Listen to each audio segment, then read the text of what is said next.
I am Chelsea Sabo, the Director of Foster Care Alliance and founder, and so excited about all that is happening right now in our organization. We are so grateful that we are weathering the storm of the coronavirus, that we are able to still care for our mothers.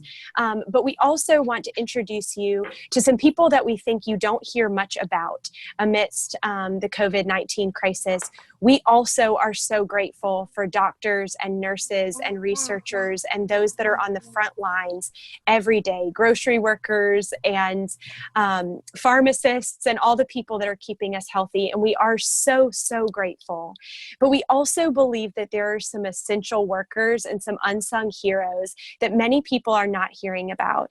We don't hear about child welfare much in the news. We don't hear about the safety of our women and children. We don't hear about all of these things, but the Department of Human Services is doing a lot of work around the coronavirus, but specifically the Division of Family and Children's Services is continuing to work tirelessly to keep our families and our children safe.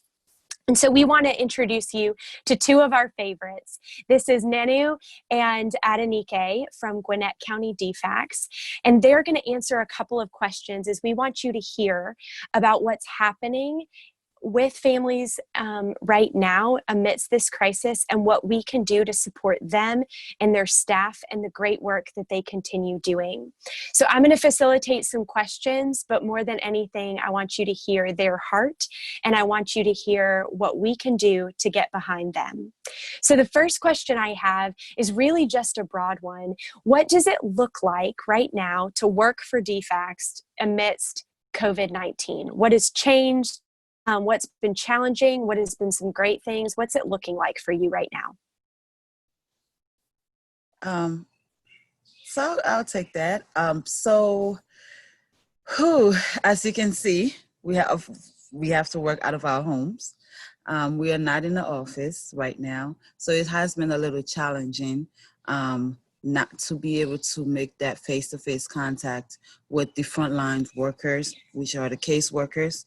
However, it's even more challenging that although we are not making contact with them, they have to still make contact with their family. They have to be creative. They have to get out there. They have to make sure that the children that we serve are safe. It's really hard because when school was in session, most of our referrals came from the schools. They were like the mediator between us and the family, just keeping the eyes on the children. And now it's more challenging because most of our visits are either virtual, and then for those that we have to go in the home, we don't know what we're walking into. We don't know what's been happening to these children. And so just from personal to professional, it's just been challenging with what's been thrown at us. But yet then we are still managing to make sure that our children are safe. And I must applaud my team, DFCS as a whole. We've 3 months in, and our children are safe for the most part, for those that we are servicing. So, just to really add to that, and thank you so much, Ms. Nanu. DFCS case managers, supervisors, we work with a lot of risk. That is what we do day in and day out. But what COVID-19 has done is it has not only heightened the level of risk for our children because of what Ms. Nanu said, the lack of heightened oversight from the schools, but it has increased the potential of our case managers also being at a health risk when they have to then go inside these homes when we're vetting beforehand if they have COVID-19, but no one's 100% sure if they have it or not.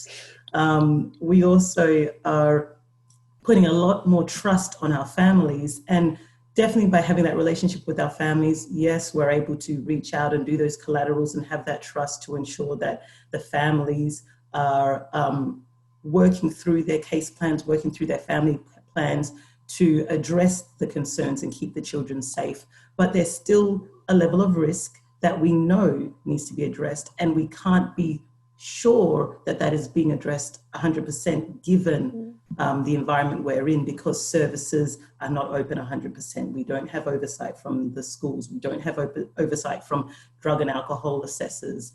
Urinalysis just literally opened up. So we had close to, I think, Ms. Nanu, 2 to 3 months of no urinalysis testing for our families. And I'm not saying that in a way to penalize families. I'm saying as a support to families. We've had a lot of mums and dads tell us that it's been harder for them to stay sober because they knew no one would be testing them, because that was part of their relapse prevention plan, to be tested randomly and unannounced.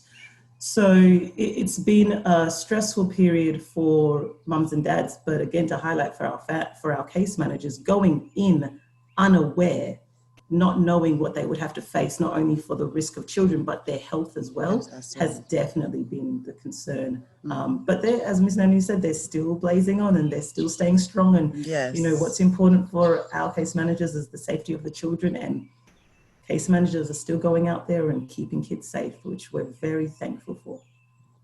Yes, and I think just hearing you say that, highlighting that your case managers are not living their lives in vacuums either, where they go out and they may assume risk for themselves, but then they're going back to families and children, and, you know, what that may look like, caring potentially, even as, you know, many of us are, caring for medically fragile children and elderly parents and grandparents and, you know, those in our families that are at risk.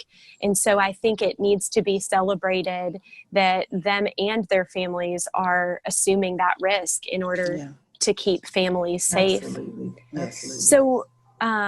So with that, you touched on how the families are being impacted, and I want to talk about that.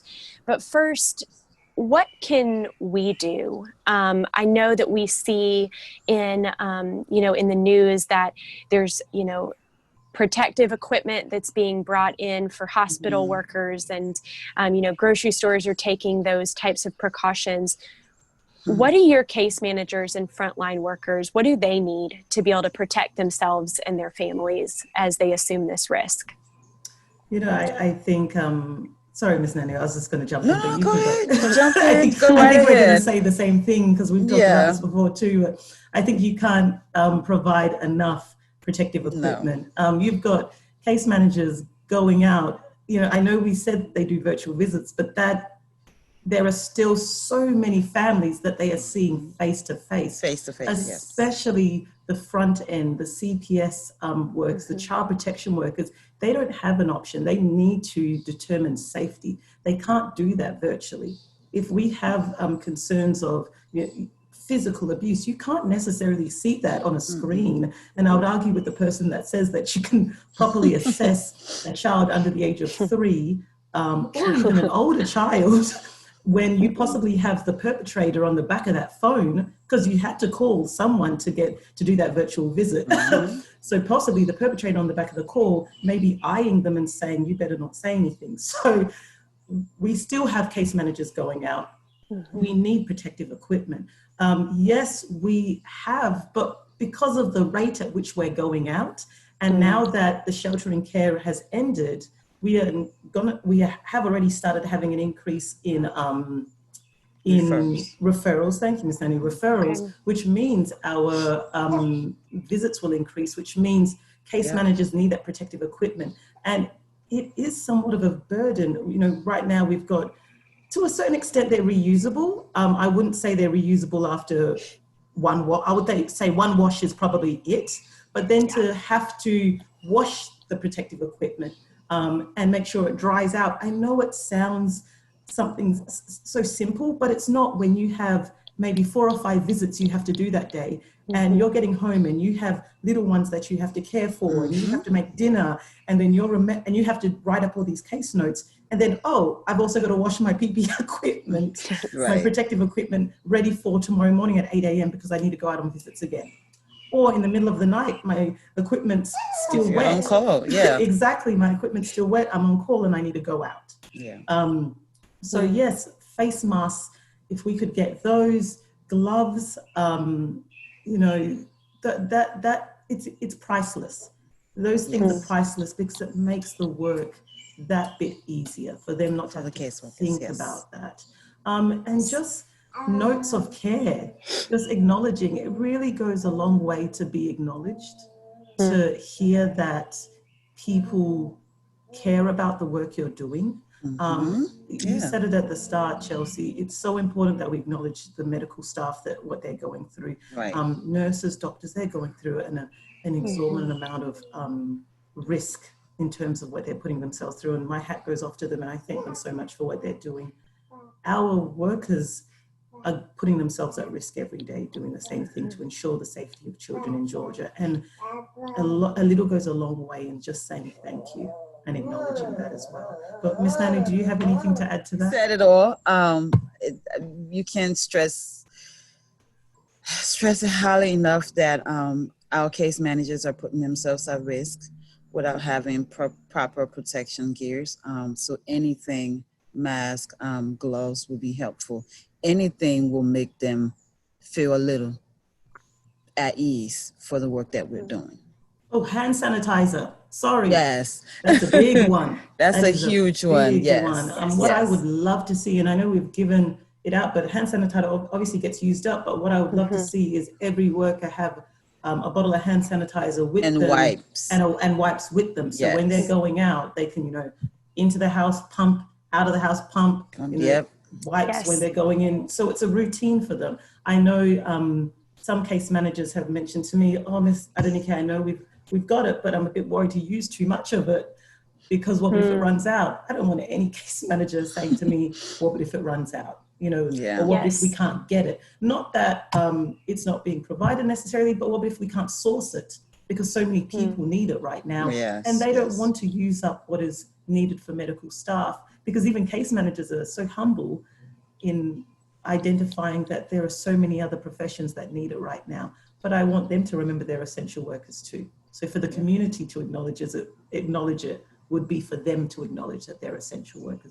Just on, I think we've talked about this. I know you have some case managers, which we won't mention by name, but some in particular that have really been amazing, that have gone above and beyond. And I think about one in particular that you told me the story that in the middle of the night was like, I can't sleep. I have to lay eyes on this child. I know there's a risk. Can I please have permission to go? And I keep thinking about that case manager and that story. And we love this case manager in particular, but just would love to end this time as we talk about it. Again, without mentioning names, because this will go to a broad audience, but I would love to hear one or two stories just celebrating the great work that that someone has done, just to encourage people to be able to see DFCS in the way that we see DFCS as doing great work. Okay. All right. Well, I can share one. Okay. So I have this particular worker on my team, and she has gone above and beyond. We have a case where the father in this case has just went missing with the children. Will not make face-to-face contact with DFCS, but we'll make phone contacts, text messages, and things of those natures with DFCS, but will not make actual contacts for us to view assess the safety of the children. And so this worker, you talk about sleepless nights, late phone calls about what we can do to locate them, just, getting court involved, going out there, making unannounced visits to random homes, addresses that we don't have on file, but just whatever we can get our hands on to make sure that the children are located.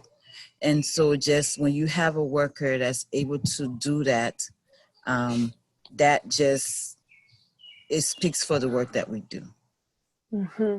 Yeah, absolutely. And just I know that work, and I just and just the work that she is doing and the risk that she's putting herself in, but just putting aside that risk, putting aside herself, being so selfless in ensuring that, you know, these kids need to be found. Right. That is, you know, there's so much of COVID-19 has been happening, but the work doesn't stop. And the core work is to ensure the safety of children.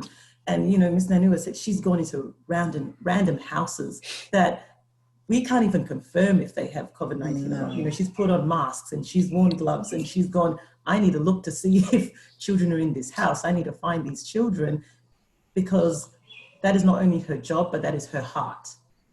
That is her love and that is her passion to ensure the safety of those children. And she's taken on above and beyond that. It just shows she's one of the many stories, but it just shows that the work does not stop. The passion does not stop, and the need to ensure the safety of our children in Georgia does not stop for any virus.